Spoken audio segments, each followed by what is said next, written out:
Vous écoutez Point de Corde, le podcast Actu MotoGP.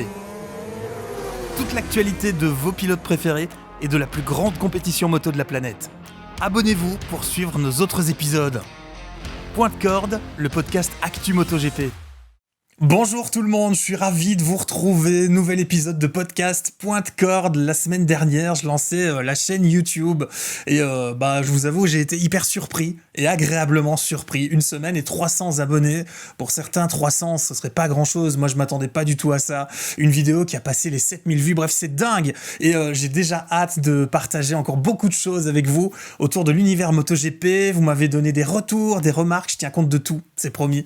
Et continuez à me soutenir. Voilà, c'est super important, notamment de vous abonner à la chaîne si vous êtes sur YouTube ou de laisser le pouce bleu. Ça m'aidera beaucoup. Il y a les commentaires aussi. Dites-moi en commentaire, est-ce que vous écoutez par exemple depuis la France ou depuis la Belgique? Moi, je suis en Belgique dans mon cas. J'ai vu que c'était un peu dans les statistiques 50-50 pour l'instant, donc ça m'intéresse. Il y a ceux aussi qui écoutent depuis les plateformes de podcast, comme Spotify, Apple Podcast ou encore Deezer. Évaluez le podcast, vous donnez les petites étoiles, les 5 étoiles. C'est très important parce que ça va permettre à mon podcast d'être suggéré à de nouveaux auditeurs. Ça a demandé évidemment beaucoup de moyens de pouvoir être là sur toutes les plateformes. Donc évidemment, toute aide est la bienvenue. Je vous remercie d'avance à la fois de vos abonnements et de vos évaluations. On en arrive au sommaire du jour. Dans ce podcast, on va revenir sur le Grand Prix d'Émilie-Romagne. On n'était pas prêt, il s'est passé plein de trucs. Alors avant ça, j'ai quelques news en bref, on fera ça en début des podcasts, notamment le retour du Grand Prix de Hongrie, 33 ans plus tard. On va retourner à partir de l'année prochaine en Hongrie. Ce ne sera plus au Hungaroring comme ça avait été le cas en 1990 et en 1992, les derniers Grands Prix de Hongrie. Cette fois, on ira dans la région du lac Balaton. C'est le Balaton Park et honnêtement, voilà, c'est plutôt une bonne nouvelle. Il y a une date temporaire, voilà, elle peut changer. C'est du 22 au 24 août. Autre actu en bref, Jack Miller a signé chez Pramac. C'est fait, on s'est longtemps demandé est-ce que Jack Miller va trouver un guidon. C'était même un peu marrant, il en jouait lui-même, à la recherche désespérément d'un guidon. Il sera toujours en MotoGP. Pramac Yamaha comptera le pilote de bientôt 30 ans, l'Australien, dans ses rangs, qui a une quand même large expérience, puisqu'il a déjà roulé Pramac, mais il est passé surtout par Honda, par Ducati, par KTM, et le voilà avec Yamaha. Bon, un transfert qui a fait un peu jaser, certains sont moins satisfaits que d'autres, mais bref, l'info aussi, c'est que la dernière victoire de Jack Miller, il faut quand même remonter à 2022. C'était avec Ducati à l'époque et c'était au Japon. Vous écoutez Point de Corde. Alors, je sais pas vous, j'étais pas du tout prêt pour ce Grand Prix, je m'attendais pas du tout à ce que tout ça se passe. C'était du MotoGP comme on l'aime, mais avec du drame. Et bon, voilà, et des imprévus pour un pilote comme Bagnaia, ça a pas dû être facile dans la tête. Alors, Grand Prix très attendu, la lutte s'était resserrée.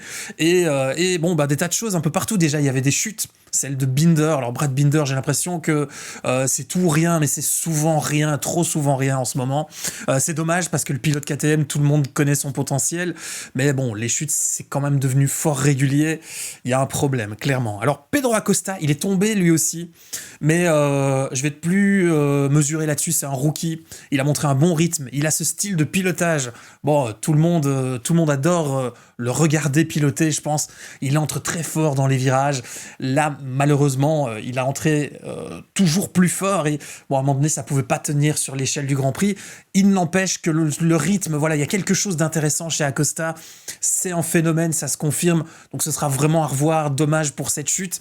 Et il faudrait pas que ça devienne une mauvaise habitude non plus. Mais tout le monde sera d'accord qu'il y a un truc à faire avec Acosta. Dommage pour ce Grand Prix.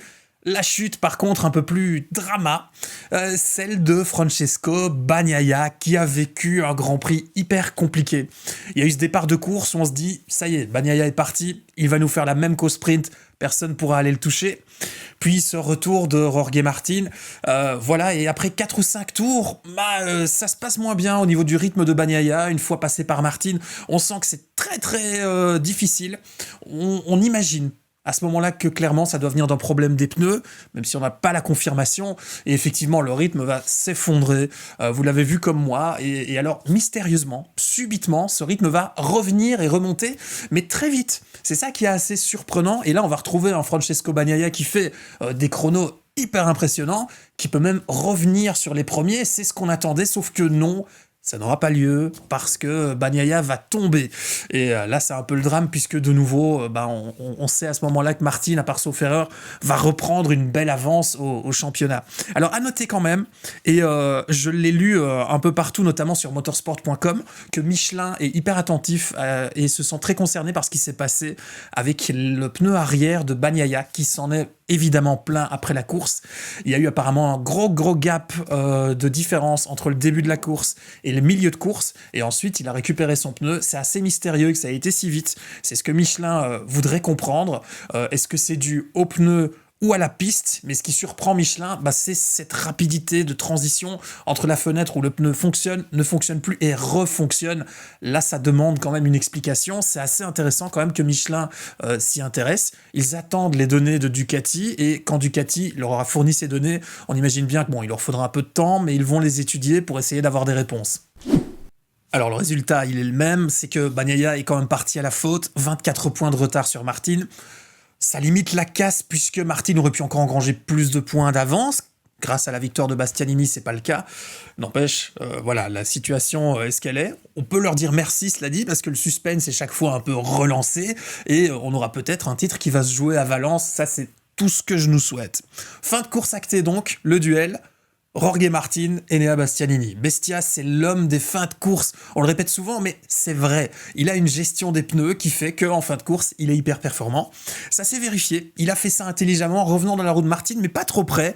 Vous savez qu'en MotoGP, quand on revient trop près de la roue d'un pilote sans pouvoir le passer, la surchauffe des pneus fait qu'on peut vite les cramer et la course est terminée.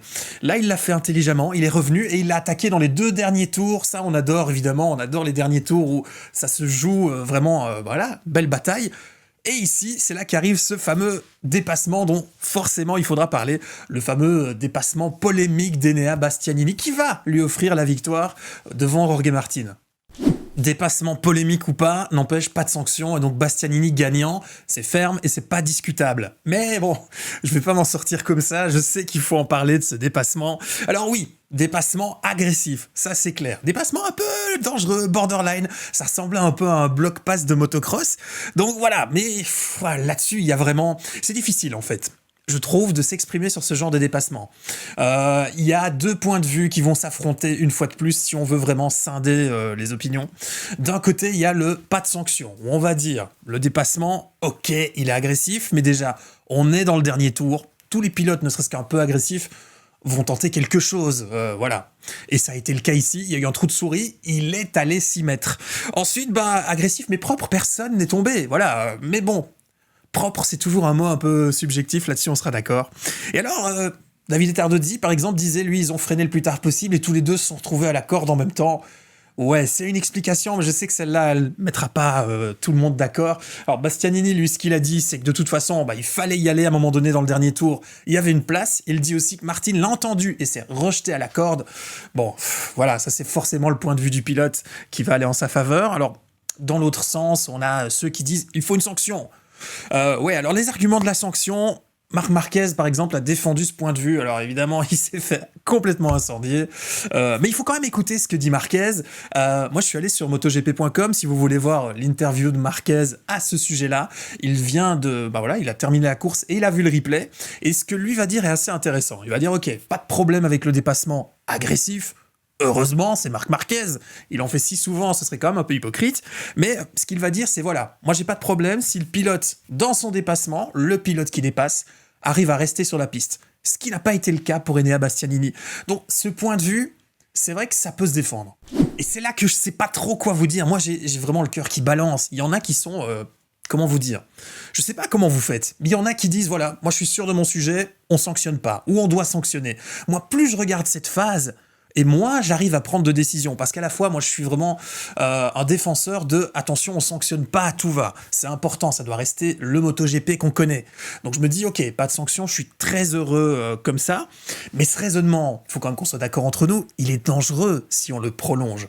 Je vous explique, c'est d'ailleurs l'avis de Aleix Espargaro qui s'est exprimé à ce sujet-là.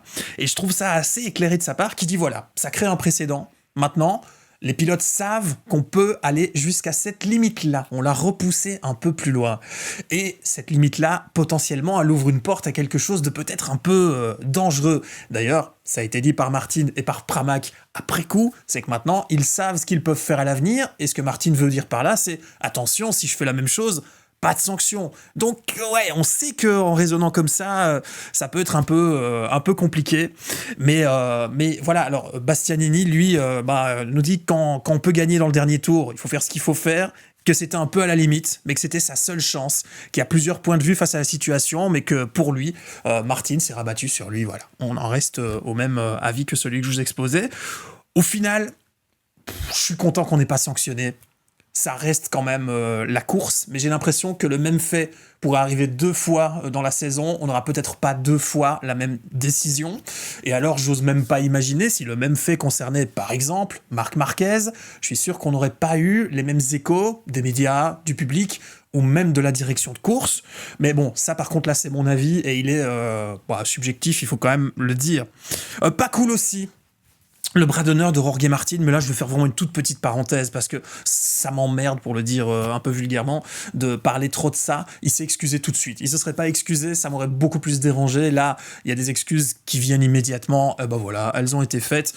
Espérons juste qu'il a compris qu'il ne doit plus faire ça, parce que sinon à un moment donné c'est sûr qu'il y aura une sanction. Le geste a eu lieu quand même, mais je trouve ça pas mal de pas sanctionner ce genre de choses dès lors que le pilote est allé s'excuser et que c'est bonne ambiance entre les pilotes après coup. Vous écoutez Point de Corde. Ce que je retiens de cette course également, c'est que l'équilibre a de nouveau basculé. Ça confirme un peu la théorie dont je vous parlais dans le podcast précédent. Dès qu'un pilote prend l'avance, il fait une erreur, et ainsi de suite, c'est relancé, que ce soit Bagnaia ou Martin. Donc là, cet équilibre, il est de nouveau en train de pencher du côté de Jorge Martin, qui a un avantage de 24 points, c'est quand même pas mal. Ça va être suffisant, en tout cas, pour mettre la pression sur Pecco Bagnaia. Et là, il vient de vivre un ascenseur émotionnel assez important. D'abord, hop, l'erreur de Martin, et l'ascenseur monte très haut pour Bagnaia qui revient dans le coup. Hop, ici, son erreur à lui, et l'ascenseur émotionnel descend. Mentalement, il va falloir qu'il s'en relève. On sait qu'il a des capacités, il est assez fort mentalement, mais là, il peut plus perdre de temps, il peut plus se permettre, en tout cas, d'amener un 0 point derrière. Sinon, clairement, Martin va se faire la belle, et ce final à Valence qu'on espère tous, on l'aura pas. Alors je fais une toute petite parenthèse aussi sur Marc Marquez, qui a joué un peu l'épicier finalement. Il n'avait pas le rythme des premiers, il était dans un bon week-end, mais clairement pas le rythme de la victoire. Déjà élégant de sa part, qui fait une déclaration en disant non, ni Martin ni Bagnaia ne dépendent que de la moto, il y a le boulot que eux font aussi, et c'est bien de ne pas les réduire à leur moto, donc classe, bravo. Et Marquez, qui allait récolter ce podium un peu cadeau, qui l'a dit, il pouvait pas faire mieux, mais il était clairement pas dans le rythme des premiers, donc les points qu'il a récoltés, c'est du cadeau et c'est tout bénef pour lui. Et alors la note positive que je garde pour la fin, c'est la bonne nouvelle du week-end, Fabio Quartararo qui a fait un super week-end. Il est monté en puissance tout au long du week-end, de séance en séance. Le voir comme ça, le voir d'ailleurs boucler cette qualif, c'était vraiment chouette, mais alors quel désastre cette fin de course hyper frustrante où Fabio a fait le boulot et une panne d'essence. Comment c'est possible d'entendre ça en MotoGP? C'est incroyable. Mais voilà, alors bon, c'est pas un désastre, on sait que Fabio joue pas le championnat cette année, mais c'était un peu frustrant. Moi, je reste convaincu que le jour où Fabio Quartararo, il aura un matériel qui lui permet de jouer devant, il va reposer de très gros problèmes à ceux qui sont aujourd'hui les leaders. Il est pas moins fort qu'un Martin, qu'un Bagnaia ou peut-être même qu'un Marquez, ce sera à voir quand ils s'affronteront, et ce serait tellement génial d'avoir devant tous ces pilotes-là qui se tirent la bourre. Mais pour ça, il faudra une Yamaha compétitive, mais je pense qu'on peut quand même être très content de ce qu'on a vu ce week-end. Ça montre que Yamaha va dans la bonne direction et ça donne un peu de pain à Fabio Quartararo qui en a quand même bien besoin pour sa motivation. Bon, avec tout ça, je dois déjà vous donner rendez-vous pour le prochain Grand Prix. On n'aura pas trop à attendre, c'est ce week-end. Rendez-vous en Indonésie. On va entamer un peu la phase finale de cette saison MotoGP et j'ai déjà hâte de vous retrouver pour en parler dans un prochain podcast. D'ailleurs, tant qu'on y est, continuez à me soutenir, je vous dis un énorme merci, vous avez déjà été super nombreux. Vous pouvez me dire en commentaire, tiens, qu'est-ce que vous en pensez, vous? Il était ok ou non ce dépassement de Bastianini? Est-ce qu'on aurait dû le sanctionner? Oui ou non? Abonnez-vous également à la chaîne YouTube, ça va m'aider énormément. Vous pouvez aussi mettre le pouce bleu, voilà, tout ça c'est des petites choses, ça vous prend 2 secondes et ça aide énormément ma chaîne à se faire connaître. Même chose sur les plateformes de podcast audio comme Spotify, comme Apple Podcast ou encore Deezer. Là vous pouvez laisser une évaluation avec les 5 étoiles, j'en parle énormément mais parce que c'est réellement important, c'est vous qui allez m'aider à me faire connaître et à continuer cette belle aventure pour vous retrouver dans un prochain podcast MotoGP. À bientôt. Vous écoutez Point de Corde, le podcast Actu MotoGP. Abonnez-vous pour suivre nos autres épisodes. Point de Corde, le podcast Actu MotoGP.